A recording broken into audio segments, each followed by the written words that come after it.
The role of the campaign manager is actually the person who is like the captain of the ship. You're responsible for the crew. There's no nice way to say this. So I actually think that the campaign manager is just as important as the candidate in any campaign.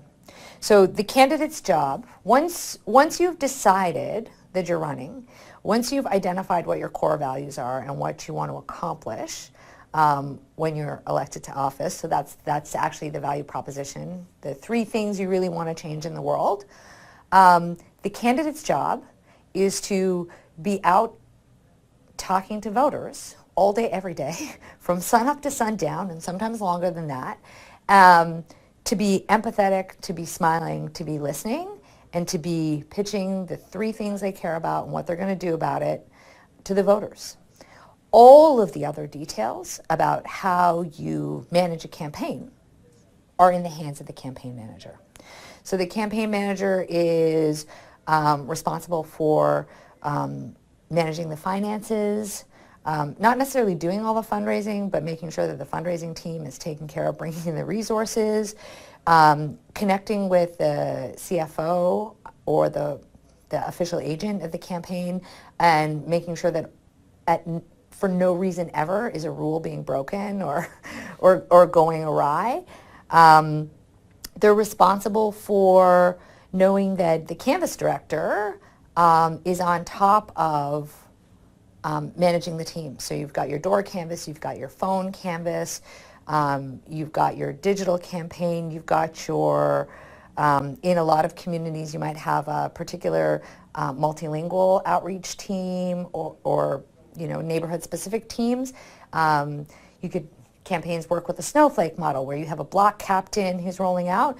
So the campaign manager isn't responsible for knowing all the details of how those things are being scheduled and carried out, but they're connecting with the canvas director and making sure that those things are happening, that targets are being met.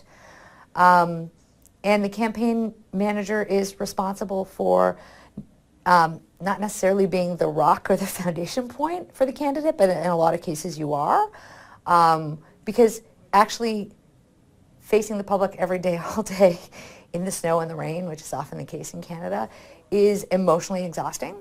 And your candidate's going to need an outlet for where they're like, oh my gosh, why am I doing this?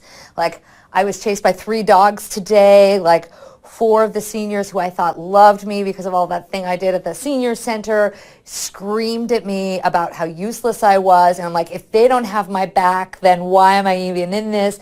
So your candidate's got to have an outlet for that, and it should always be the campaign manager, because their partner, when they get home and hasn't seen them for more than 2 hours in the last 3 weeks, is probably going to say, I don't know why you're doing it. Why don't you just come home and let's just go to Cuba for a week or whatever.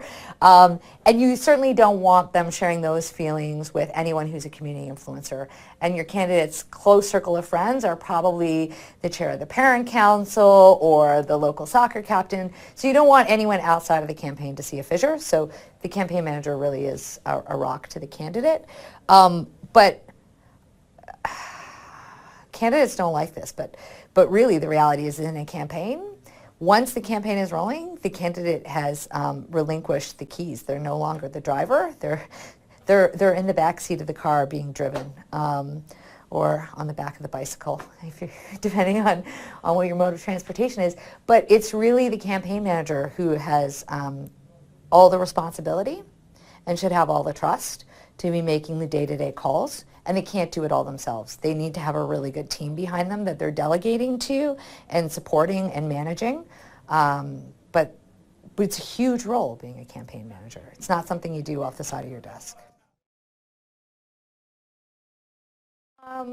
On E-Day, so here's the thing. Most campaigns are long, even if it's 3 weeks or 3 months, at the end of the campaign, it's going to have felt like it was really long. And so I think that when you're planning a campaign, it's really critical to know that by the time E-Day rolls around, your campaign manager is going to be just as wrung out as your candidate is.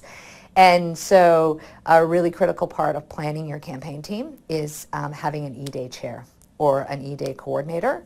And basically, E-Day planning should start at the same time that the election campaign plan starts. And it's a group of fresh people and a couple of designates who've been on your team the whole time who are feeding information into that process. But somebody else is driving the car on Election Day. As a campaign manager on Election Day, I usually try to plan a day for my candidate that I think is going to give them a certain amount of fun and a certain amount of work that they don't feel like they're leaving anything to chance.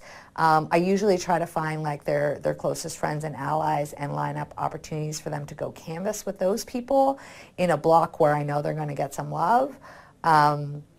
Some main streeting, lunch in a local restaurant where like they're likely to be seen, and that restaurateur is gonna mean a lot to them that this person is there.